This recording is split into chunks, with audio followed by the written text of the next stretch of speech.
नमस्कार प्यारे दर्शकों। बेईमान आदमी को भगवान किस तरह से सजा देते हैं। कहते हैं कि चाहे मर जाना लेकिन कभी भी बेईमानी का धन मत खाना।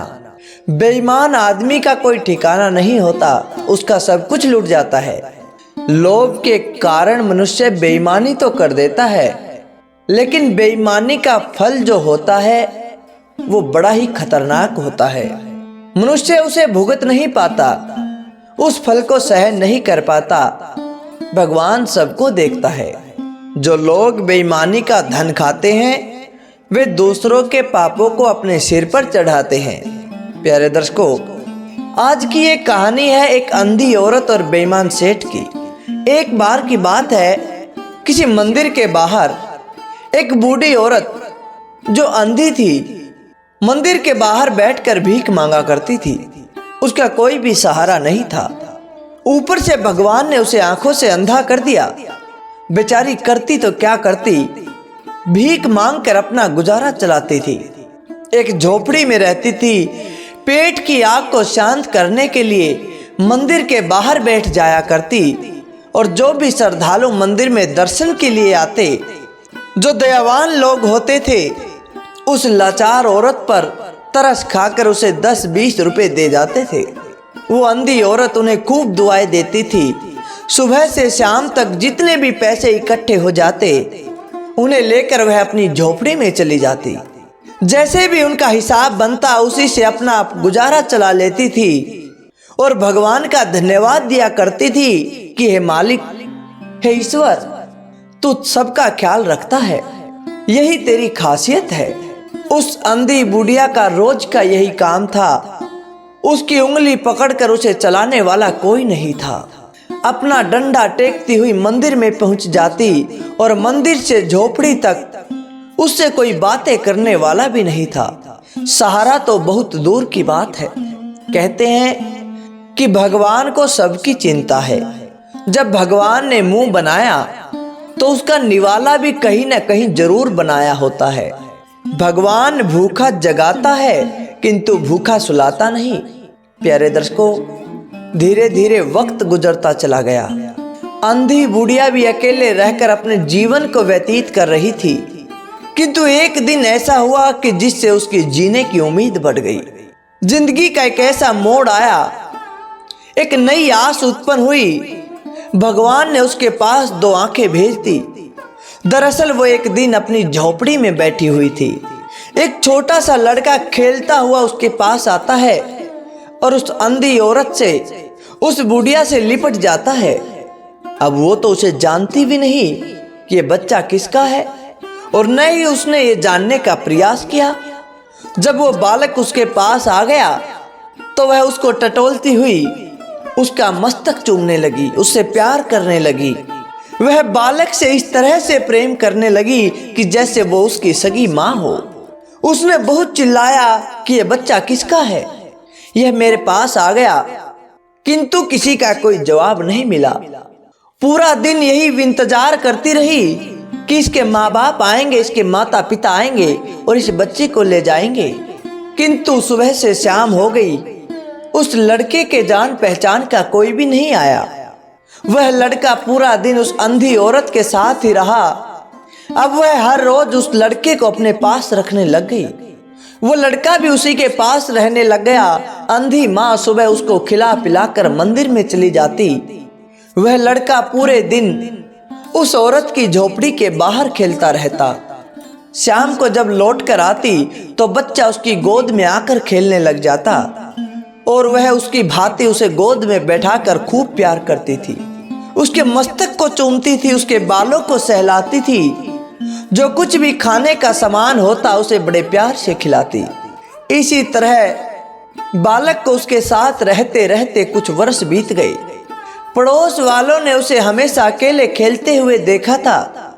एक दिन पड़ोस के कुछ लोगों ने उस बालक को अंधी बुढ़िया की गोद में बैठा हुआ रोता हुआ देखा तो बुढ़िया उसका बार बार मुख चूमकर उसे चुप कराने का प्रयास कर रही थी। पड़ोस वालों ने भी जानना उचित नहीं समझा कि यह बच्चा किसका है और कहां से आया है। वह बालक उस अंधी औरत के पास रहकर बहुत खुश था। वह अंधी भी उसे अपना बच्चा मानकर उससे प्यार करती थी। उस बालक से काफी ममता हो गई थी और वह बालक भी उस अंधी को छोड़कर कभी नहीं गया। उसे अपनी मां मानता था। अंधी हमेशा दुख सुख की चिंता करती रहती। उसकी चिंता उसे हर समय सताती रहती। कोई भी खाने की अच्छी वस्तु मिल जाती तो अपने बच्चे के लिए संभाल कर रख देती थी और शाम को आकर झोपड़ी में उसे बड़े प्यार से खिलाती। प्यारे दर्शकों, उस औरत ने अपनी झोपड़ी में एक मिट्टी का बर्तन गाड़ रखा था। भीख से जो पैसे मिलते उनमें से कुछ पैसे वो बचाती और उस मिट्टी के बर्तन में संभाल कर उन्हें रख देती। उसे किसी चीज के सहारे ढक देती ताकि कोई उस बर्तन को देख ना ले, कोई उसे चुरा ना ले। धीरे धीरे कई वर्ष बीत गए। जब वो बर्तन भर गया तो सारे पैसे उसने अपने बच्चे के लिए इकट्ठे कर लिए। अंधी बुढ़िया उस बच्चे को प्यार से गोपाल कहकर पुकारती थी। वो अपने गोपाल को सदैव छाती से लगाकर सोया करती थी। एक दिन उस अंधी औरत ने नगर के एक बहुत बड़े धनवान सेठ का नाम सुना कि सेठ बड़े ही धर्मात्मा व्यक्ति हैं। आए दिन द्वार पर कर्ज लेने वालों की और कर्ज रखने वालों की भीड़ लगी रहती है। बच्चा बच्चा सेठ विद्याधर से परिचित था। अंधी बुढ़िया ने सोचा कि किसी दिन कोई मेरे पैसों को चुरा ना ले जाए, कहीं मैं लूट ना जाऊं, इसलिए ये पैसे मैं सेठ के यहाँ पर रख देती हूँ। उस धरोहर को मैं सेठ के पास ले जाऊंगी और जब मेरा बेटा बड़ा हो जाएगा, उसे पैसों की जरूरत होगी तो सेठ से अपने पैसे ले आऊंगी। सब लोग सेठ के पास धरोहर रखने जाते थे तो उस अंधी बुढ़िया ने भी सोचा और वह अपने पैसे निकालकर अपने पल्लू से बांधकर डंडा टेकती हुई सेठ की हवेली पर पहुंच गई। सेठ ने जब उस अंधी बुढ़िया को अपने पास आया देखा तो उससे कहने लगा कि बुढ़िया, किस लिए आई हो? उस अंधी औरत ने पैसे सेठ को देकर डरते डरते कहा कि सेठ जी, मुझ अंधी के पैसे आप अपने पास जमा कर लो। भीख मांगकर मैंने कुछ पूंजी इकट्ठी की है, ये मेरे बेटे के लिए है, मैं कब तक इसकी संभाल कर पाऊंगी? आंखों से अंधी हूं, अगर आप अपने पास इसे रख लो तो ये पैसे सुरक्षित हो जाएंगे और उचित समय आने पर मैं आपसे ये पैसे ले जाऊंगी। दोस्तों, सेठ ने पैसे लेकर मुनीम की तरफ सरका दिए और कहा कि इस बुढ़िया का नाम और पता पूछकर अपने खाते में जमा कर लो। मुनीम ने वो पैसे गिनकर बुढ़िया के नाम से जमा कर दिए। अब अंधी औरत निश्चिंत हो चुकी थी कि अब उसके पैसे ईमानदार सेठ विद्याधर के पास जमा हो गए। सेठ को दुआ देती हुई आती है, अपनी झोपड़ी में अपने बेटे के साथ रहती है। धीरे धीरे कई वर्ष बीत जाते हैं। प्यारे दर्शकों, एक दिन ऐसा तूफान आया कि उस अंधी औरत का बेटा बीमार पड़ गया। उसे बहुत तेज बुखार हो गया। उस औरत ने अपने बेटे को ठीक करने के लिए झाड़ फूंक और बहुत सारे देसी उपचारों की सहायता ली, लेकिन कोई भी आराम नहीं मिला। लड़के की हालत दिन पर दिन बिगड़ती जा रही थी। अपने बेटे की हालत को देखकर अंधी औरत का धैर्य भी जवाब दे रहा था। वो दुखी रहने लगी कि अब किया जाए तो क्या किया जाए। अब तो बस एक ही उम्मीद थी कि अपने बेटे को किसी अच्छे डॉक्टर से दिखा लिया जाए, लेकिन इसके लिए उसे पैसों की जरूरत थी। तब उसे ध्यान आया कि कुछ वर्ष पहले मैंने अपने पैसे सेठ विद्याधर के यहाँ पर जमा कर दिए थे।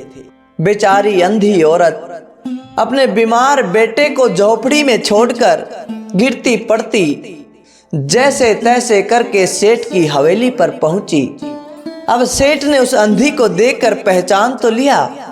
बुढ़िया कहने लगी कि सेठ जी, मेरा बेटा बहुत बीमार है, मुझे उसे डॉक्टर को दिखाना है। आपके पास जो मेरे पैसे थे, आप उनमें से मेरे कुछ पैसे मुझे दे दो तो मैं अपने बच्चे को मरने से बचा लूंगी। जब बुढ़िया ने इतना कहा तब सेठ ने तो आंखें दिखाना शुरू कर दिया। कहने लगा कि अरे बुढ़िया, क्या कहती हो? कौन से पैसे जमा हैं? कैसे पैसे जमा हैं? तूने मेरे पास पैसे कब जमा किए थे? मेरे पास किसी के पैसे वैसे जमा नहीं है। चल चलकर अपना रास्ता देख। जब इतनी बात सेठ ने बुढ़िया को कही तो बुढ़िया का हृदय बैठ गया। एक तो बेटे की हालत का दुख, बेटा बीमार है, इसी कारण से वो रोए जा रही है, ऊपर से सेठ भी ऐसा हो गया। ये सुनकर बुढ़िया का हृदय बैठ गया कि सेठ तो उसके पैसों की बेईमानी कर रहा है। बुढ़िया ने रोते रोते गिड़गिड़ाते हुए सेठ से कहा कि सेठ जी, ये हंसी मजाक का समय नहीं है, मेरा बच्चा मर रहा है, मुझे मेरे पैसे लौटा दो, मैं उसका इलाज करा लूंगी। मैं आपके पास कुछ समय पहले जो पैसे जमा करके गई थी वही पैसे मुझे लौटा दो। मैं आपके लिए अपने पैसे मांग रही हूं, आपसे कर्जा लेने नहीं आई हूं। सेठ ने अपने मुनीम की ओर बेईमानी का इशारा करते हुए कहा कि मुनीम जी, जरा देखना ये बुढ़िया कभी कुछ पैसे जमा करके गई थी या नहीं। अब मुनीम ने सेठ का इशारा समझ लिया। मुनीम ने अंधी का नाम पूछा और झूठ मूठ में बही खाता पलट कर दिखा दिया और मना कर दिया कि इस औरत की तो कोई भी जमा पूंजी नहीं है, इस नाम की कोई भी स्त्री पैसे जमा करके नहीं गई है। मुनीम के इस जवाब ने बुढ़िया की सारी उम्मीदों पर पानी फेर दिया। उसे ये भरोसा नहीं हो रहा था कि इतना धर्मात्मा बनने वाला सेठ उसके कुछ पैसों की बेईमानी कर लेगा। अंधी बुढ़िया वहीं अड़कर बैठ गई और रोते रोते कहने लगी कि सेठ, आप तो बड़े धर्मात्मा हो, मेरे पैसे ना सही तो कोई बात नहीं, आप अपने पास से मुझे कुछ कर्जा ही दे दो, मैं अपने बच्चे का इलाज कराकर आपके पैसे चुका दूंगी। मेरा बच्चा बच जाएगा तो मैं जीवन भर आपका उपकार मानूंगी। प्यारे दर्शकों, उस लालची सेठ ने बुढ़िया के उसके बेटे के इलाज के लिए उसके पैसे लौटाना तो बहुत दूर, उसे कर्ज के रूप में भी कोई पैसा नहीं दिया। सेठ उल्टा बिगड़कर कहने लगा कि जारी बुढ़िया, मेरा समय क्यों जाया कर रही हो, यहाँ से चली जाओ, नहीं तो मैं नौकर को बुलाकर धक्के मार कर तुम्हें यहाँ से बाहर निकलवा दूंगा। प्यारे दर्शकों, अंधी औरत अपनी लाठी टेक कर खड़ी हो गई और सेठ से कहने लगी कि हे सेठ, भगवान तुम्हें बहुत दे। और इतना कहकर रोती हुई वहां से निकल पड़ती है और अपनी झोपड़ी में आ गई। प्यारे दर्शकों, सेठ के लिए अंधी का आशीष नहीं था, वो आशीर्वाद नहीं था, बल्कि एक माँ के हृदय से निकलने वाली सेठ के लिए बद्दुआ थी।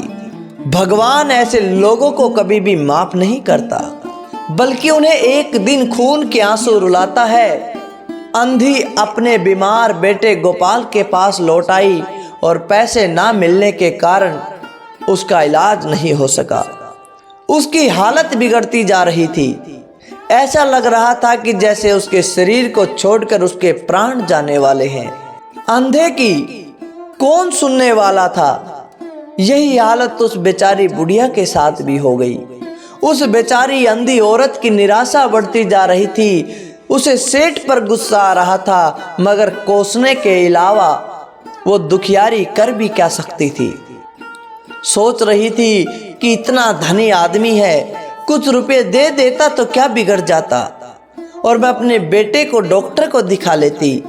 उसकी नज़र में इंसान की जान इतनी सस्ती है कि मेरे पैसे तो लौटाना दूर, खुद मुझे कुछ पैसे नहीं दे सका।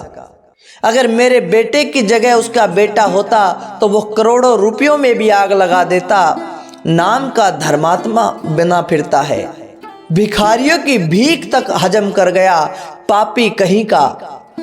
कुछ देर बैठी बैठी सोचती रही, फिर उसे समझ में आया कि अगर मैं अपने बेटे को वहां ले जाऊं तो हो सकता है कि मेरे बेटे की हालत को देखकर उसे कुछ रहम आ जाए, मुझे कुछ पैसे ही दे दे।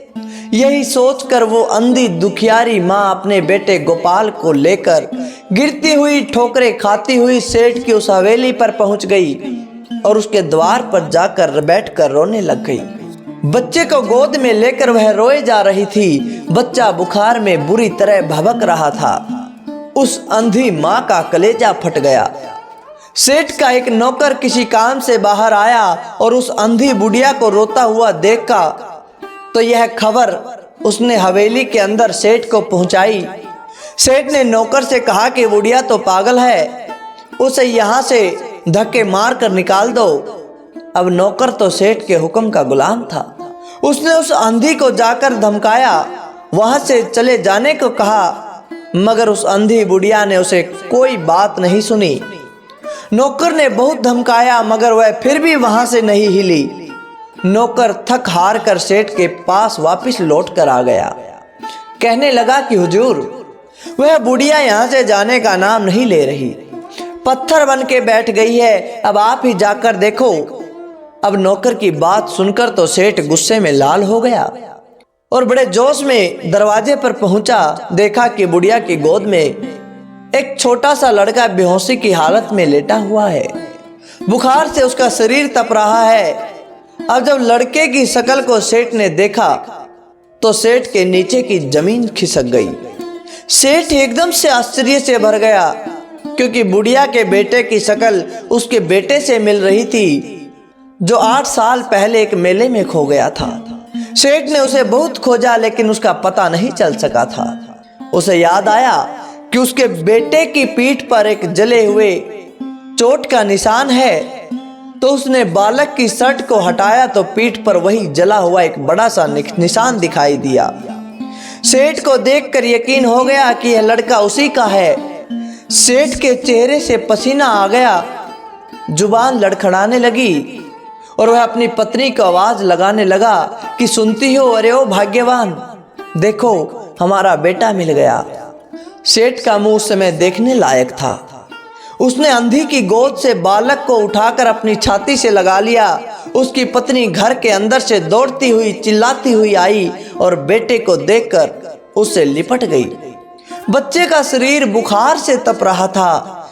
सेठ चीखता हुआ कहने लगा, अपने नौकर को बुलाने लगा कि अरे जल्दी आओ और किसी डॉक्टर को बुला कर ले आओ। सेठ बालक को लेकर घर के अंदर चला गया। अंधी बूढ़ी माँ लाठी टेक कर खड़ी हो गई और चिल्लाने लगी कि अरे ओ पापी सेठ, तूने मेरे रुपये तो ले ही लिए, अब मेरे बच्चे को भी छीन रहा है। सेठ ने कहा कि नहीं, यह मेरा बच्चा है जो 8 साल पहले मेले में गुम हो गया था। अब मुझे मिल गया, मैं अपनी सारी संपत्ति बेचकर इसका इलाज करा दूंगा, लेकिन बच्चे को सही कराऊंगा। अंधी बुढ़िया रोते रोते एकदम से ये बात सुनकर हंस पड़ी। कहने लगी कि अरे पापी सेठ, अब तेरा बच्चा निकल आया तो तू सारी संपत्ति बेचकर लगाने को तैयार है, और अगर मेरा बच्चा था तो तू उसे मर जाने दे रहा था। तूने तो मारने में कोई कसर नहीं छोड़ी।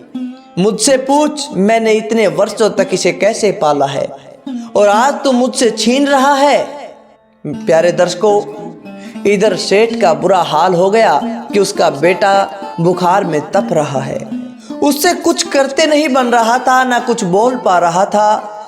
सेठ बालक को लेकर अपनी हवेली के अंदर चला गया और अंधी माँ कुछ देर वहीं खड़ी रोती रही। बहुत समय के इंतजार के बाद वो वापस लाठी टेकती हुई अपनी झोपड़ी की ओर चल पड़ी।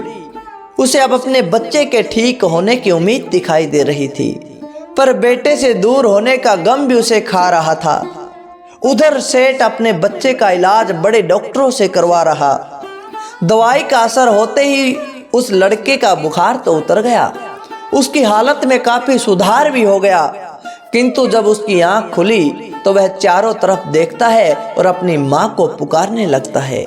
उसके चारों तरफ बहुत सारे लोग खड़े थे, किंतु उसकी माँ, वो बूढ़ी औरत, वो अंधी औरत नजर नहीं आ रही थी। वह अधिक बेचैन हो गया और उसने फिर से अपनी आंखें बंद कर ली और फिर से उसकी हालत बिगड़ने लगी। उसी जुबान से वह अपनी माँ की नाम की रट लगाए जा रहा था। अब डॉक्टर फिर परेशान हो गए, समझ में नहीं आ रहा कि किया जाए तो क्या किया जाए। बालक की तबीयत फिर से बिगड़ती जा रही थी। सेठ की आंखों के चारों ओर अंधेरा छा गया।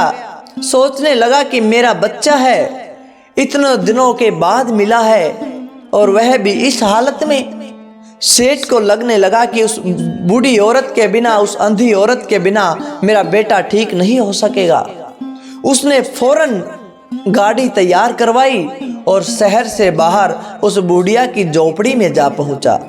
उस अंधी औरत की झोपड़ी के अंदर गया तो देखा कि वो जमीन पर पड़ी पड़ी रो रही थी। बुखार से उसका शरीर तप रहा था। सेठ ने बुढ़िया को लाते हुए कहा कि बुढ़िया, तेरा बच्चा मर रहा है, कोई दवा का उस पर असर नहीं हो रहा और वो तुझे बार बार पुकार रहा है। अब तू ही उसके प्राण बचा सकती है। डॉक्टरों ने भी जवाब दे दिया, अब चल मेरे साथ, तुझे देखकर वो जरूर ठीक हो जाएगा, मुझे विश्वास है। सेठ को गिड़गिड़ाता देखकर अंधी माँ कहने लगी कि अरे सेठ, तू जा यहाँ से और अपने बच्चे की जान बचा ले। अगर मरता है तो मर जाने दे, वैसे भी तूने तो उसे मारा ही है। अगर तू मेरे पैसे लौटा देता तो मैं किसी अच्छे डॉक्टर से उसका इलाज करा लेती, पर अब मैं क्या करूं? वो मर जाएगा तो मैं भी मर जाऊंगी। स्वर्ग में जाकर अपने बेटे से मिल लूंगी। मुझे किसी बात की कोई चिंता नहीं। बुढ़िया की ऐसी बात सुनकर सेठ के तो हाथ पैर फूल गए, रोने लग पड़ा और बुढ़िया के पैरों में गिरकर बार बार माफी मांगने लगा। प्यारे दर्शकों, समय का फेर न जाने कब बदल जाए, किसी को कुछ नहीं पता। अहंकार इतना भी ना करें, अभिमान इतना भी ना करें, क्योंकि समय आज तुम्हारे हक में है, कल तुम्हारे खिलाफ भी हो सकता है। यही हालात उस सेठ के हुए। आज इतना बड़ा सेठ एक भिखारिन के पैरों में गिरकर, अपना माथा रगड़कर उससे अपने बच्चे की भीख मांग रहा है। कहने लगा कि हे बूढ़ी माँ, आज अपनी ममता के राज रख ले। तुम वही माँ हो, तुम्हारे जाने से उसकी जान बच जाएगी। अब अंधी को उसकी ममता ने विकल कर दिया। तुरंत सेठ की गाड़ी में बैठकर चल पड़ी। आखिर माँ माँ ही होती है। अंधी बुढ़िया सेठ के साथ जाकर अपने बेटे के पास पहुंच गई और उसके सिर पर हाथ फेरती हुई कहने लगी कि गोपाल, मैं आ गई हूँ, आंखें खोलो। गोपाल के मस्तक से उस माँ का हाथ स्पर्श होते ही उसने अपनी आंखें खोल ली। वह समझ गया कि ये उसकी माँ का हाथ है। माँ से कहने लगा कि माँ तुम कहाँ चली गई थी? माँ माँ कहकर वह उससे लिपट गया। अंधी माँ ने उसका सिर अपनी गोद में रख लिया, उससे बात करने लगी। धीरे धीरे कुछ दिनों के बाद वो बिल्कुल ठीक हो गया। कुछ तो दवा का असर, कुछ उस अंधी माँ के प्यार का असर। गोपाल अब बिल्कुल तरह से स्वस्थ हो चुका था। गोपाल के ठीक हो जाने के बाद अंधी औरत ने सेठ से कहा कि सेठ, अब वो अपनी झोपड़ी में वापस जाना चाहती है। तब सेठ ने उससे बार बार वहीं रुकने का आग्रह किया, उससे प्रार्थना की कि वो अपनी माँ के साथ, अपने बेटे के साथ इधर ही रहे। दोनों माँ बेटा तुम मेरे घर पर रहो। किंतु वो अंधी औरत वहां रहने को तैयार नहीं हुई। तब सेठ ने उसके रुपयों को वापस लौटाना चाहा। कहने लगा कि आप अपनी धरोहर लेकर जाइए। अंधी माँ ने कहा कि सेठ, इन रुपयों का मैं क्या करूंगी? मैंने ये रुपये अपने बेटे के लिए इकट्ठा किए थे, तुम इन पैसों को उसे ही दे दो। इतना सुनकर सेठ आत्मग्लानि से भर गया। उसे बार बार उसकी आत्मा धिक्कार रही थी कि सेठ तू बड़ा पापी है, तू अमीर होकर भी भिखारी है। और वो अंधी औरत भिखारिन होकर भी दाता बन गई। वह तुझे तेरा बेटा भी दे गई और तेरे पैसे भी दे गई और तुझे उनसे भी बढ़कर एक बहुत बड़ा सबक भी दे गई। सेठ की दौलत उस भिखारिन के प्रेम के सामने मूल्यहीन साबित हुई। रोती रोती बूढ़ी माँ अपनी झोपड़ी में लौट गई। प्यारे दर्शकों, हमें कभी किसी के धन की बेईमानी नहीं करनी चाहिए। कहते हैं कि ये चार लोग हमेशा दुखी रहते हैं, हमेशा दूसरों के पाप अपने सिर पर चढ़ा लेते हैं। नंबर 1, दूसरों के धन की बेईमानी करने वाला।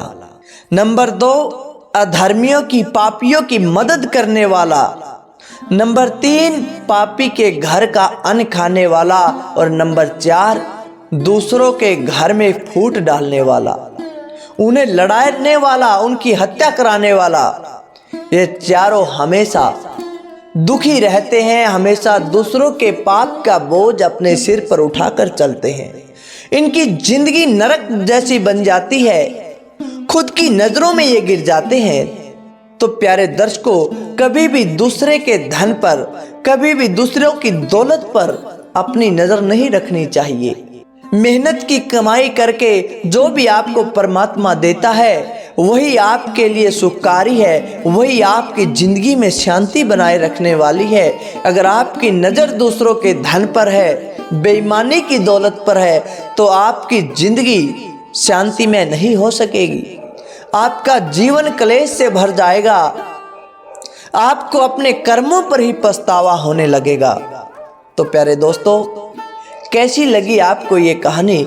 अच्छी लगी तो लाइक करें, शेयर करें और कमेंट करके हमें ज़रूर बताएं। जय श्री कृष्णा दोस्तों, राधे राधे।